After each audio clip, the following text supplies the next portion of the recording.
Good morning, friends. Great to have you here. Good to see everybody. Short crew this morning, which is okay because it's very early. But Michelle Waldo, great to see you. David Reif, commercial sound and video. Nathan, thank you again for hanging out with me, just making me feel welcome at the Solar Return Festival as well as the Flattoberfest. It was a great time spending time with you, and I'm sure we'll do more. Stephanie Martin, great to see you, and I did get your email overnight, and I will respond to you today. I've set aside some time for that as well as for some other emails and things that need to get done, which is part of why there's a little bit of a hiatus happening. Still going to do the Sunday morning episodes here as we are now, in part because I love them and I love you. And I can't stay away too long. So that having been said, we will simply jump right in here real quick. And I'm going to start in with today's chapter, which is the 25th of Proverbs. These are the Proverbs of Solomon, which the men of Hezekiah, king of Judah, copied. It is the glory of God to conceal a matter, but the glory of kings is to search out the matter. As the heavens for height and the earth for depth, so the hearts and minds of kings are unsearchable. Take away the dross from silver, and there comes out of it the pure metal for a vessel for the silversmith to shape. Take away the wicked from before the king, and his throne will be established in righteousness. Do not be boastfully ambitious and claim honor in the presence of the king, and do not stand in the place of great men, for it is far better for it to be said to you, "Come up here," than for you to be placed lower in the presence of the prince whom your eyes have seen. Do not be quick to rush to argue your case before magistrates or judges. Otherwise, when you do in the end, when your case is lost and when your neighbor humiliates you by arguing your case with himself, it's an awkward way for them to put it. Essentially, it says, don't rush to argue your case because you may seem to have the advantage, but when he comes back and cross-examines you, what will you do? It was just a very strange way that they put that there. And do not reveal another's secret, or he who hears it will shame you. And the rumor about you and your action in court will have no end. Like apples in gold in settings of silver is a word spoken at the proper time. Like an earring of gold and an ornament of fine gold is a wise reproof to an ear that listens and learns. Like the cold snow brought from the mountains in the time of harvest, so is a faithful messenger to those who send him. For he refreshes the life of his masters, like clouds and wind without rain. By patience and a calm spirit, a ruler may be persuaded, and a soft and gentle tongue breaks the bone of resistance. Have you found pleasure sweet like honey? Eat only as much as you need, otherwise, being filled excessively, you vomit it.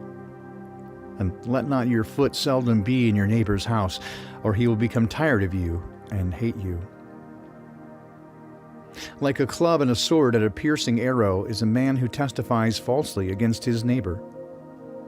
And like a broken tooth or an unsteady foot is confidence in an unfaithful man in time of trouble. Like one who takes off a garment in cold weather, or like a reactive mixture of vinegar on soda, is those who thoughtfully sings joyful songs to a heavy heart. If your enemy is hungry, give him bread to eat, and if he's thirsty, give him water to drink. For in doing so, you will heap coals of fire upon his head, and the Lord will reward you. The north wind brings forth rain, and a backbiting tongue an angry countenance. It's better to live in the corner of a housetop or on the flat roof exposed to the weather than it is in a house shared with a quarrelsome woman. Like cold water to a thirsty soul, so is good news from a distant land. Like a muddied fountain or a polluted spring is a righteous man who yields and compromises his integrity before the wicked.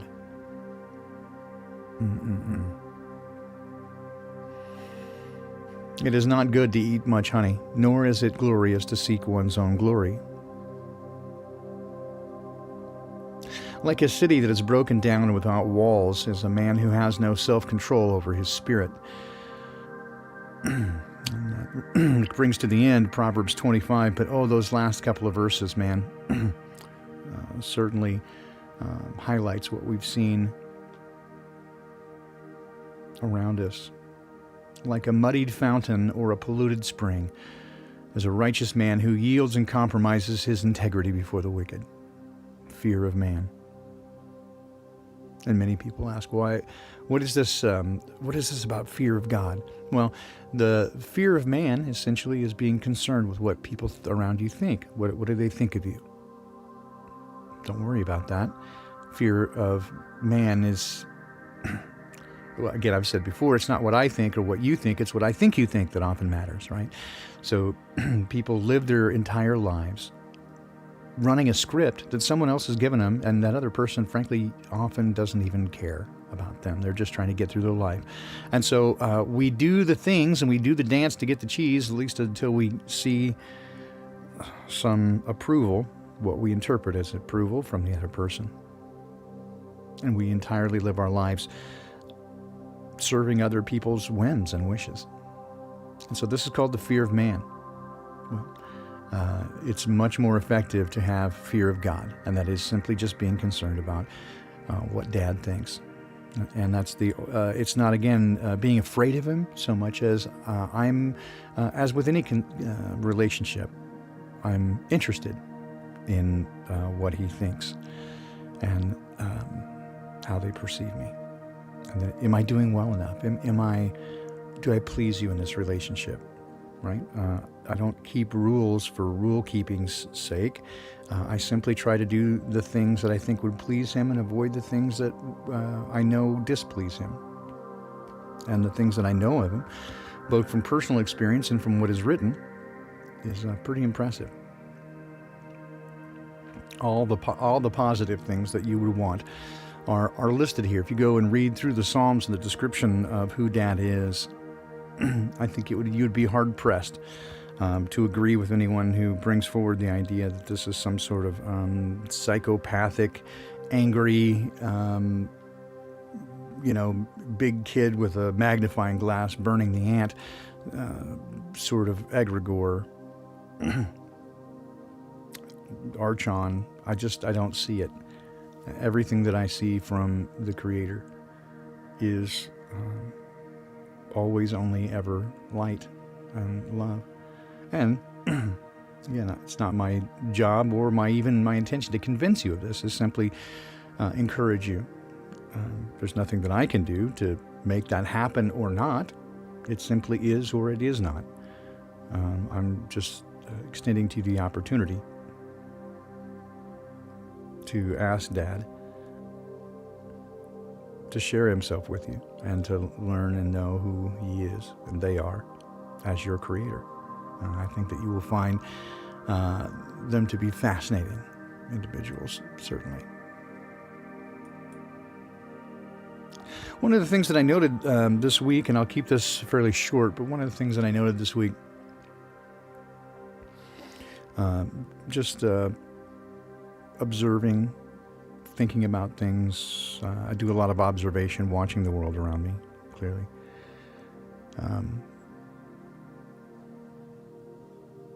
One of the things I used to really like was, I used to like playing golf. There was a lot of things I could learn about people and life by the game of golf. Some basics, right? Or keep your eye on the ball, right? All about follow through. Follow through is important. Drive for show and putt for dough, right? Half the game is played on the green, so it doesn't matter how well you hit your approaching shots. If you got to get that short game happening, and you never score.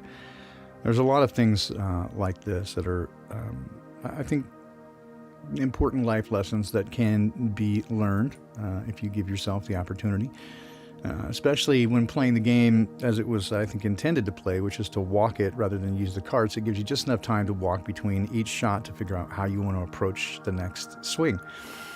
And it really is not you against anybody else. It's you against nature and the course and how it's laid out in your own skill set. And there are, again, things, for example, like it's not how well you play, it's how well you play when you play badly, right? Because you're gonna.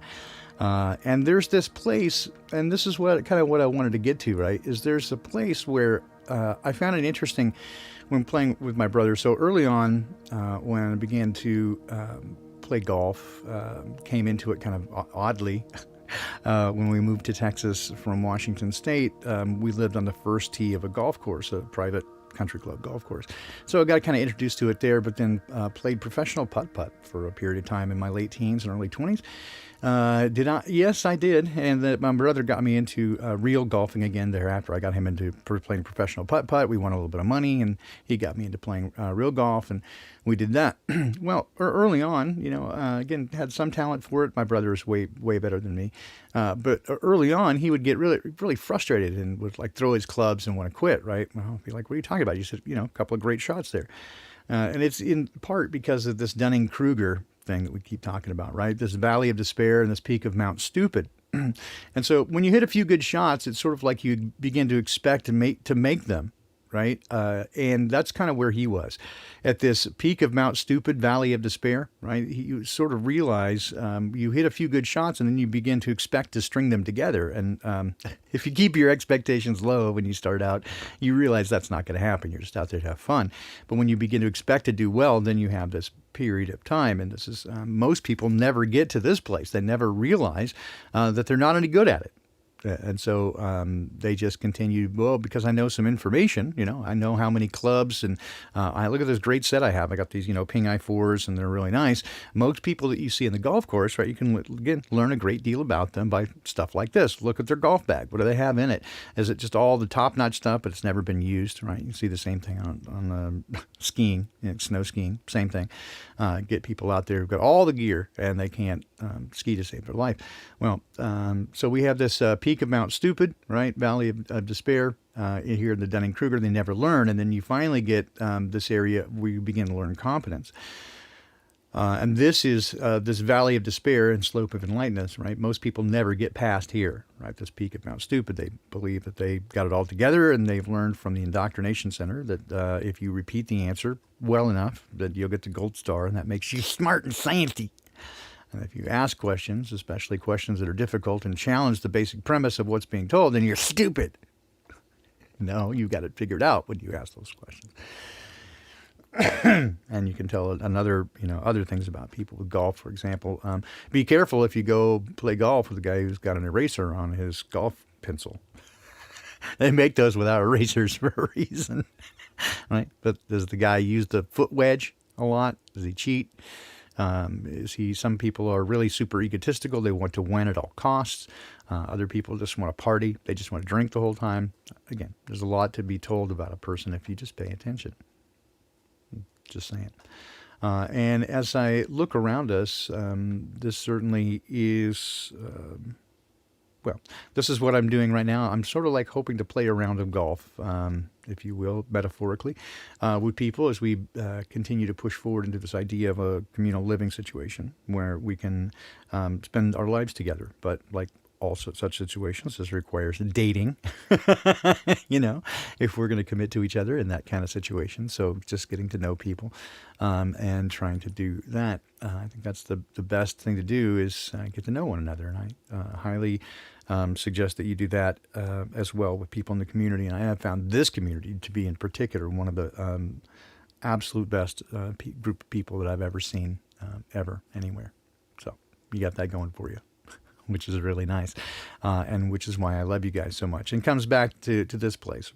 Taking a little break. You wouldn't know by today, but taking a little time off, right?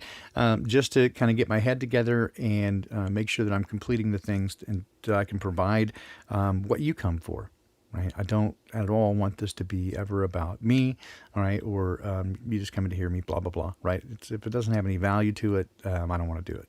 and I want to be with a group of people who've got their heads screwed on straight, and that includes me. Have my head screwed on straight and be in a space of being able to do the things that I've made the commitments to do.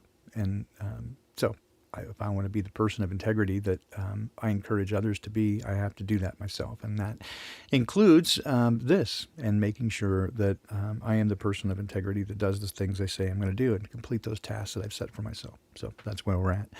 And to that end, again, I'll just say you'll see a little bit less of me in the coming days and weeks, but not for too long. I promise I won't be gone long. I can't live without you guys. You've become a super important part of my life.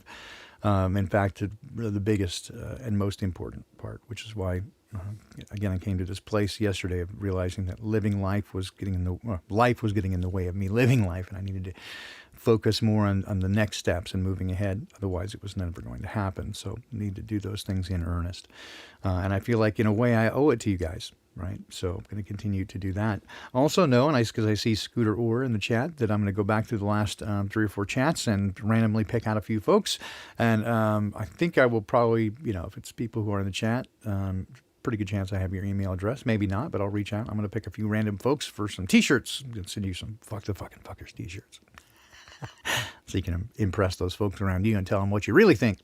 So I'll send you some info on where to get those going to, Scooter, and I'll send you some dough, and we can get that going on. And I think that's mostly what I had today. I had several things, but I don't want to be here too long. I just want to say hi this morning, noodle a bit, read a little bit of the Proverbs. Fair chance I'll be back for another brief stop in this evening. I love you too, Howie. I just absolutely, and honestly, I really do. You guys are amazing people, and I'm just really, I know it sounds corny, but I'm so in love with you guys. You're amazing. And I can't imagine my life without you at this point. And hope that doesn't occur. Which is why we're taking steps to try to get closer together and make little communities that can help one another out. So anyway, with that, I just want to thank you guys again for coming and being part of what we do here. It's, it ain't much, but it's honest work. So anyway, I am just, again, super excited to be a part of this community and to be to know you guys. I am deeply struck and profoundly touched by the nature of the relationships that I see growing, and I want more. And so with that, we'll wrap up. A little tunage here. This is back in the day. Again, probably 1996, something like that, called Too Much. This with Joe Ray. And the late Jim Rogers. My vocals, this is from a rehearsal track that cut in about 2002. We'll leave you with this, and hope to see you again. I'll probably be back tonight just for a little quick hit. See you later, guys. Visible streets pull me to your side, marking a pathway where solace resides. But solace is tempered with a burden of proof. If hearts are sincere and lips speak the truth, your innocence is an endearing quality, but also serves as a warning to me. Never take more than you give, never break what you cannot replace. Things easily shattered, are best left untouched. So God help me learn not to love you too much.